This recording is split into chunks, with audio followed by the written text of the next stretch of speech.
তোমরা যারা 2026-এ মাধ্যমিক দিচ্ছ, তোমাদের ক্ষেত্রে এই বছর স্টোরি রাইটিং আসার চান্স অত্যন্ত বেশি। কারণ আগের বছর রিপোর্ট, নোটিশ এবং এডিটোরিয়াল লেটার পড়ে গিয়েছে। তো এই বছর স্টোরি রাইটিং 100% চান্স আছে আসার। তোমরা সকলেই জানো যে স্টোরি রাইটিং করার ক্ষেত্রে পরীক্ষাতে কিছু পয়েন্টস দেওয়া থাকে। সেই পয়েন্টসগুলো দেখলেই আমরা স্টোরি রাইটিং লিখতে পারবো। সবার প্রথমে আমরা পয়েন্টসগুলোকে আলোচনা করি। এখানে বলছে a cap seller goes to a fair, অর্থাৎ একটা টুপি বিক্রেতা একটা মেলায় যায়। মেলায় যেতে যেতে কি হয় না, sits under a tree falls asleep, একটা গাছের নিচে বসে সে ঘুমিয়ে পড়ে। তাহলে এটা থেকে বোঝা যাচ্ছে যে হাঁটতে হাঁটতে নিশ্চয়ই সে একটু ক্লান্ত হয়ে গিয়েছিল এবং সেই জন্য সে একটা গাছের নিচে একটু বসেছিল, আর আরাম নিতে নিতে সে হঠাৎ করে ঘুমিয়ে পড়ে। ফাইন্ডস নো ক্যাপস, তারপর সে আর কোনো টুপি খুঁজে পেল না। অর্থাৎ সে যখন ঘুমিয়ে গেছিল, তাহলে ঘুম থেকে যখন উঠলো তখন সে আর তার টুপিগুলোকে খুঁজে পেল না, কারণ সে তো টুপিগুলো নিয়েই মেলাতে বিক্রি করতে যাচ্ছিল। লুকস আপ, অর্থাৎ উপরের দিকে তাকালো, অর্থাৎ গাছের নিচে তো শুয়েছিল, ঘুমিয়ে গিয়েছিল, তো গাছের উপরের দিকে তাকালো। সিজ মাঙ্কিজ ওয়ারিং ক্যাপস, সে দেখলো যে অনেকগুলো বাঁদর, তারা হচ্ছে সেই টুপি পরে আছে উপরে, গাছের উপরে। বেগস ফর দেয়ার রিটার্ন, তাদেরকে সে অনেক কাকুতি মিনতি করলো যে আমার টুপিগুলোকে ফেরত দাও। বাট ইন ভেন, অর্থাৎ বাট ইন ভেন মানে কোনো পাত্তাই দিল না। এখানে কারা পাত্তা দিল না, ওই মাংকিগুলো কোনো পাত্তাই দিল না।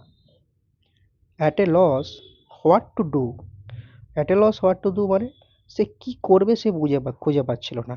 তাহলে যখন তার টুপিগুলোকে ফেরত দিচ্ছিল না, তখন সে টুপি বিক্রেতা এরপরে কি করবে, কিভাবে সে টুপিগুলো পাবে, সেটা সে বুঝতে পারছিল না যে কিভাবে আমি টুপিগুলোকে পাবো। Throws of his own cap in despair, অর্থাৎ হতাশ হয়ে সে কি করলো, সে টুপি বিক্রেতা কি করলো, সে যে টুপিটা পরেছিল সেটাকে সে ছুঁড়ে দিল। মাঙ্কিস ডু দা সেম, ওই বাঁদরগুলো একই করলো, সেও যেমন টুপিটা ছুঁড়ে দিল, সেই বাঁদরগুলো হচ্ছে তাদের টুপিগুলোকে ছুঁড়ে দিল। তো এই ছিল হিন্টস। এরপরে আমরা এটা থেকে একটা স্টোরি লিখবো। দেখো, আমি স্টোরিটার নাম দিয়েছি the cap seller and the monkeys. The cap seller and the monkeys, এইরকম নাম দিলে সুবিধা হয়। যেই দুটো ক্যারেক্টারের নিয়ে লেখা হয়েছে, এখানে তো ক্যাপসেলার এবং মাঙ্কি নিয়ে গল্পটা, তাই সেইটাকে আমি নাম দিয়েছি। তবে যেহেতু ক্যাপসেলার আলাদা এবং মাঙ্কি আলাদা, সেই জন্য দুজনের আগে দিতে হয়েছে। গল্পটা কি করে শুরু করেছি দেখো, আমি লিখেছি one day a cap seller was going to a fair to sell caps. একদিন একটা ক্যাপ সেলার একটা মেলায় যাচ্ছিল কি করতে, টু টু সেল মানে বিক্রি করতে, ক্যাপস টুপি, তাহলে টুপি বিক্রি করতে একদিন একটা ক্যাপ সেলার মানে টুপি বিক্রেতা মেলাতে যাচ্ছিল। On the way he felt tired, তাহলে রাস্তাতে সে ক্লান্ত হয়ে পড়ে, কারণ সে নিশ্চয়ই হেঁটে হেঁটে যাচ্ছিল, তাই হাঁটতে হাঁটতে একটা দীর্ঘ পথ হাঁটতে হাঁটতে সে হঠাৎ করে ক্লান্ত হয়ে পড়ে। He found a big banyan tree, banyan tree মানে বট গাছ, সে খুঁজে পেল একটা বড় বট গাছ। He put his caps on the ground, say put মানে রাখা, হিজ ক্যাপস সে তার টুপিগুলোকে অন দ্য গ্রাউন্ড মানে মাটির উপরে রাখলো। And sat under it for rest, it মানে এখানে এখানে ইট বলতে বোঝাচ্ছে ওই বট গাছটাকে, এবং বট গাছের নিচে বসে বসে পড়লো। কেন, ফর রেস্ট, একটু বিশ্রাম করার জন্য। আফটার সাম টাইম, কিছুক্ষণ পর, হি ফেল অ্যাসলিপ, সে ঘুমিয়ে পড়ে। তাহলে after some time he fail asleep. When he woke up, যখন সে ঘুম থেকে ওঠে, হি কুড নট ফাইন্ড, সে খুঁজে পায় না, his caps on the ground, সেই যে মাটির উপরে বা ভূমির উপরে তার যে টুপিগুলোকে রেখেছিল সেগুলো সে আর খুঁজে পাচ্ছিল না। সাডেনলি হঠাৎ করে হি হার্ড সে শুনতে পেল দ্য চ্যাটার। চ্যাটার মানে কিচিরমিচির শব্দ। ওই বাঁদর থাকলে অনেকগুলো বাঁদর একসঙ্গে থাকলে যেমন কিচিরমিচির আওয়াজ হয়, সেই বাঁদরের কিচিরমিচির শব্দ শুনতে পেল ওভারহেড। ওভারহেড মানে তার মাথার উপরে। হি লুকড আপ, সে উপরের দিকে তাকালো, and saw a number of monkeys on the tree. সে দেখলো যে এ নাম্বার অফ মাঙ্কিজ মানে অনেকগুলো বাঁদর, অনেকগুলো বাঁদরকে সে গাছের উপরে দেখতে পেল। Each wearing A cap. Each wearing A cap মানে হচ্ছে তাদের প্রত্যেকেই, ইচ মানে এক এক, তাদের প্রত্যেকেই একটি টুপি পরেছিল। তাহলে এইখানে তুমি দেখছো যে নাম্বার অফ মাঙ্কিস প্লুরাল আছে, কিন্তু আমি এখানে ইচ দেওয়ার জন্য ওয়ারিং এ ক্যাপ করতে হলো, কারণ আমি ইচ দিয়ে তো একটা একটা বাঁদরকে বোঝাচ্ছি, তাই ওয়ারিং এ ক্যাপ করতে হলো। একটা বাঁদর নিশ্চয়ই একটা টুপি পরেছিল, এমন নয় যে একটা বাঁদরের উপরে 10টা 12টা টুপি পরে নিচে মাথার উপরে। তাই ইচের জন্য তোমাকে কিন্তু এ ক্যাপ করতে হলো, কারণ ইচ দিয়ে তোমার একটাকে বোঝায়। ঠিক আছে, তো এখানে একটা সিঙ্গুলার হলো, তার জন্য আমি এ ক্যাপ করলাম। He begged the monkeys to return the caps. আবার তো এখানে আবার ইনফিনিটিভ আছে, টু রিটার্ন। তাহলে সে বাঁদরগুলোকে বেগড করলো, বেগড মানে হচ্ছে অনুরোধ করলো যে টু রিটার্ন দ্য ক্যাপস, যে ওই টুপিগুলোকে আবার ফেরত দাও। But the monkeys paid no heed to his request. এটা ইডিওমেটিক এক্সপ্রেশন একটা আছে, paid no heed. Paid no heed মানে হচ্ছে কর্ণপাত না করা। তুমি মনে রাখবে যে পেড নো হিড, এই হিডের পরে অবশ্যই টু প্রিপোজিশনটা বসে। কিন্তু এখানে মানে কি হলো না, কিন্তু সেই বাঁদরগুলি তার সেই অনুরোধে কোনো কর্ণপাতই করলো না, মানে কোনো কানই দিল না, সে যেমন করছে তারা তেমন করেই যাচ্ছে, তাড়াতাড়ি কাজ করছে। দ্য ক্যাপ সেলার, টুপি বিক্রেতাটি, was at a loss. Was at a loss মানে বিরাট সমস্যার মধ্যে পড়ে যায়। হোয়াট টু ডু, এরপরে আমি কি করব, কিভাবে টুপিগুলো পাবো। ইন ডেসপায়ার, হতাশ হয়ে, he took off his cap and threw it away.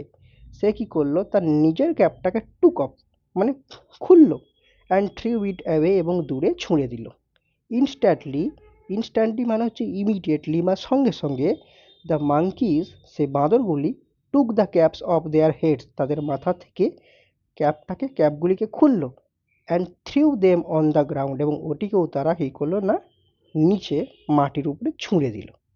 The cap seller, সেই টুপি বিক্রেতাটা, পিকড দ্য ক্যাপস আপ, সেই টুপিগুলোকে তুলে নিল, and went to the fair এবং মেলাতে গেল। তাহলে গল্পটা আমি পুরোটা লেখালাম, এখানে প্রায় 140 ওয়ার্ডের মতো আমি গল্পটা লিখিয়েছি। তো নিজের মতো লিখেছি তাই একটু বড় হয়েছে। এরপরে কি হয় না, গল্পের একটা মোরাল দিতে হয়। মোরালটা দিয়ে দিলে তোমরা 10-এর মধ্যে প্রায় 9, আর ভালো লাগলে 10-এ 10ও পেতে পারো পরীক্ষাতে। ঠিক আছে, তো মোরালটা দেখো আমি কি লিখেছি। এখানে আমি অনেকগুলো মোরাল দিয়েছি, তবে আমার যেটা মনে হয় যে প্রথমের মোরালটা সব থেকে সুন্দর। এখানে আমি দিয়েছি presence of mind and intelligence can solve difficult problems. Presence of mind মানে হচ্ছে উপস্থিত বুদ্ধি, এবং ইন্টেলিজেন্স মানে হচ্ছে বুদ্ধিমত্তা, ক্যান সলভ ডিফিকাল্ট প্রবলেমস কঠিন প্রবলেমকেও সলভ করতে পারে। তাহলে উপস্থিত বুদ্ধি যদি তোমার থাকে এবং বুদ্ধিমত্তা যদি থাকে, তাহলে তুমি কিন্তু কঠিন পরিস্থিতিতেও তুমি কিন্তু সেটার মোকাবিলা করতে পারো। এখানে ক্যাপসুলাটার টুপিটা হঠাৎ করে সব টুপিগুলোকে তোমার হচ্ছে ওই বাঁদরগুলো নিয়ে নেয়, তো সে বুঝতে পারছিল না কি করবে, কিন্তু সে যখন টুপিটা ছুঁড়ে দিল, সে কিন্তু তোমার হচ্ছে সে তার টুপিগুলোকে ফেরত পেল। একইভাবে তোমার ধরো intelligence is more powerful than strength, মানে শারীরিক বলের থেকে কিন্তু বুদ্ধির শক্তি অনেক বেশি, এটাই বলতে চাইছি। অ্যান্ড আবার বলতে পারো যে quick thinking helps in travel. তো যখন তুমি সমস্যার মধ্যে পড়ে কেউ, তো সমস্যার মধ্যে যখন পড়ে তখন কুইক থিঙ্কিং মানে হঠাৎ করে আমরা যে সঠিক জিনিসটাকে ভাবতে পারি, তাহলে সেটা কিন্তু সমস্যায় আমাদেরকে অনেক সাহায্য করতে পারে। One should not panic in difficult situations, মানে কঠিন পরিস্থিতিতেও একজনকে প্যানিক করা উচিত নয়। প্যানিক মানে ভয় পেয়ে যাওয়াটা উচিত নয়। ঠিক আছে, মস্তিষ্ককে শান্ত মনে, শান্ত মস্তিষ্কে আমরা যদি আমাদের কঠিন পরিস্থিতিতে আমরা যদি সেগুলোকে মোকাবিলা করি, তাহলে অবশ্যই আমরা সেটাকে তোমার হচ্ছে তার মোকাবিলা করতে পারবো। তো আমার মতে এই আমি যে ফার্স্ট যে মোরালটা লিখেছি, এটা খুব সুন্দর এবং এইটাই হচ্ছে এটার পক্ষে সব থেকে বেশি যথাযথ, যদিও বা এটা একটু বড়। তো এইভাবে তুমি যদি স্টোরি রাইটিং লেখো তাহলে তুমি অবশ্যই